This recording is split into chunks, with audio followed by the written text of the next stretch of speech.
Halo, selamat pagi pemirsa, semangat pagi, torang bisa.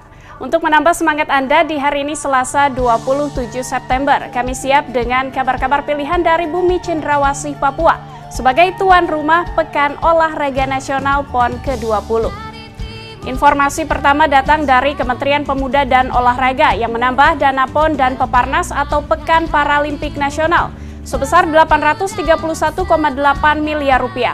Menpora Zainuddin Amali menyebut penambahan ini menjadi wujud komitmen pemerintah supaya pesta olahraga nasional ini berjalan dengan sebaik-baiknya.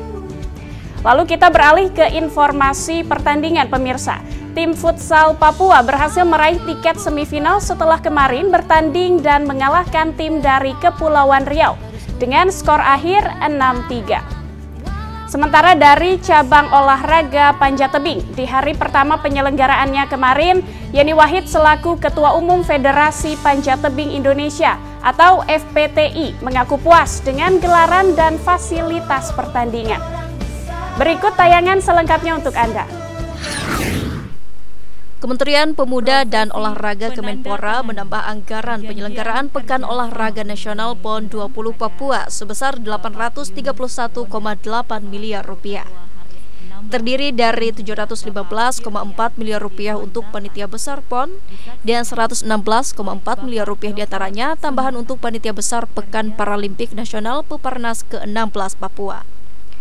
Bantuan tersebut disalurkan melalui penandatanganan perjanjian kerjasama Kemenpora dengan PB PON 20 dan PB Peparnas 16 Papua pada Senin 27 September di Gedung Kemenpora Jakarta. Menpora Zainuddin Amali dalam sambutannya menyampaikan hal tersebut sebagai bentuk komitmen pemerintah untuk memastikan PON dan Peparnas tahun ini bisa berjalan lancar. Tak hanya dalam suksesnya penyelenggaraan dan prestasi, tetapi juga diiringi dengan suksesnya administrasi.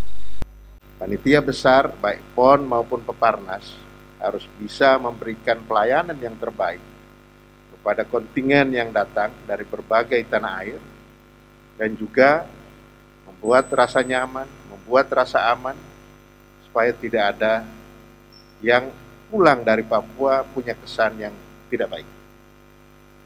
Saya berharap PB PON akan melaksanakan itu dan pasti bisa. Terima kasih kepada Menpora menyebut persetujuan tambahan anggaran ini telah melalui serangkaian tahapan dan seleksi yang ketat. Adapun dasar penggunaannya dirinci dengan jelas dan rasional. Penyerahan tambahan bantuan disaksikan langsung oleh Jaksa Agung Muda Bidang Intelijen dan Direktur Tindak Pidana Korupsi Barreskrim Polri. Guna memastikan PON dan Peparnas Papua berjalan dengan sukses serta memberikan kemudahan akses koordinasi, Menpora menyebut pihaknya akan memantau langsung kondisi di lapangan dengan berkantor di Bumi Cendrawasih selama penyelenggaraan, di mana hal itu telah mendapatkan izin dari Presiden RI Joko Widodo. Dari Jakarta, tim kantor Berita Antara mewartakan. Tim futsal putra Kepulauan Riau harus menelan pil pahit dalam pertandingan lanjutan penyisihan Grup A saat melawan tuan rumah Papua dengan skor akhir 6-3. Dalam laga yang digelar di Gor Futsal SP2 PON ke-20 Papua Timika Kabupaten Mimika pada 27 September. Tim futsal Papua masih akan bertanding sekali lagi menghadapi tim Kalimantan Barat pada 29 September.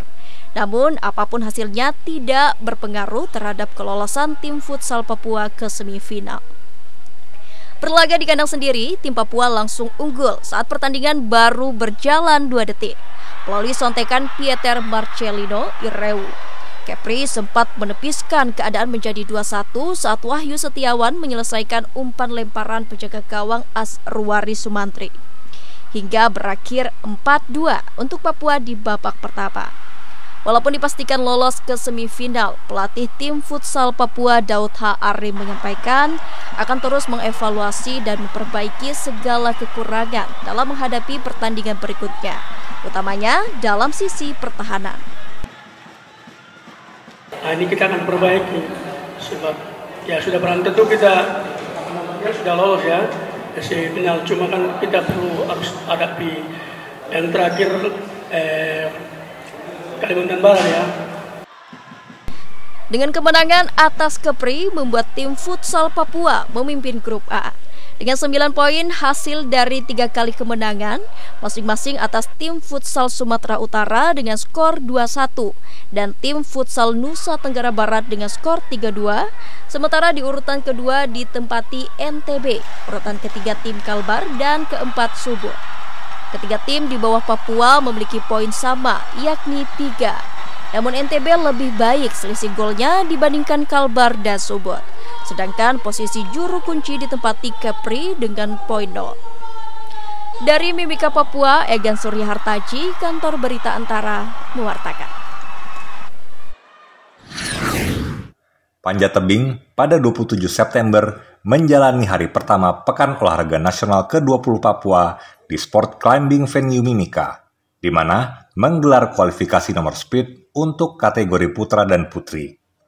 Saat ditemui di sela-sela pertandingan, Ketua Umum Federasi Panjat Tebing Indonesia atau FPTI, Zanuba Arifah Cafsoh, menyatakan cukup puas dengan penyelenggaraan dan fasilitas pertandingan panjat tebing pada PON kali ini. Secara khusus, dia juga menyebut fasilitas Stadion Panjat Tebing Kabupaten Mimika sebagai salah satu yang terbaik di Indonesia saat ini. Namun, Putri Presiden keempat Republik Indonesia Abdurrahman Wahid yang akrab disapa Yeni itu menilai para atlet panjat tebing kali ini, utamanya atlet-atlet Platnas, masih jauh dari catatan waktu terbaiknya.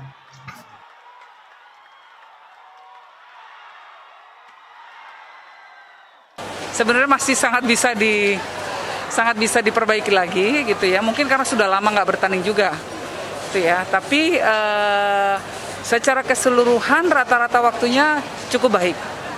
Panjat tebing diikuti kontingen dari 27 provinsi. Mereka akan memperebutkan kuota 12 medali emas, perak, dan perunggu. Dari Mimika, Papua, Rauf Adipati, Kantor Berita Antara, mewartakan.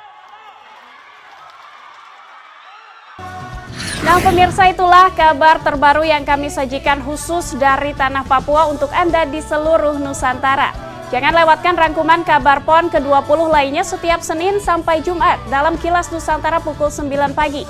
Juga Sabtu dan Minggu pukul 5 sore waktu Indonesia Barat. Sampai jumpa.